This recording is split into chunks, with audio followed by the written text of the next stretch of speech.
யாரு இந்த பஞ்சருளி தெரியுமா? பஞ்சருளி தெய்வம் பத்தி தெரிஞ்சா லைக், கமெண்ட் பண்ணுங்க. ஒரு முறை ஒரு காட்டுப்பன்றி 5 குட்டிகளை ஈன்றது. அவைகளில் ஒண்ணு மட்டும் வழிதவறி தொலைஞ்சு போயிடுது. ஆனா அதிர்ஷ்டவசமா பூலோகம் வந்த அன்னை பார்வதி தேவியின் கால்கள் கிட்ட வந்து நின்னுச்சு.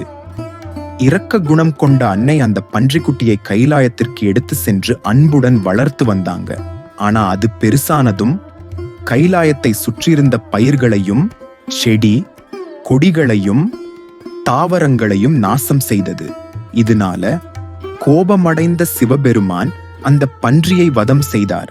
ஆனால் அன்னை பார்வதியின் சோகத்தை போக்க அதற்கு மீண்டும் உயிர் கொடுத்து பூமிக்கு அனுப்பி வைத்தார். அந்த பன்றிதான் பஞ்சருளி என்று அழைக்கப்படுகிறது. அன்று முதல் பயிர்களை காக்கும் முக்கிய கடவுளாய் இந்த பஞ்சருளி வழிபடப்படுகிறார். மக்கள் தங்கள் அறுப்படைக்கு அருள் புரியும் இந்த பஞ்சருளியை அரிசி படைத்து வழிபடுகின்றனர்.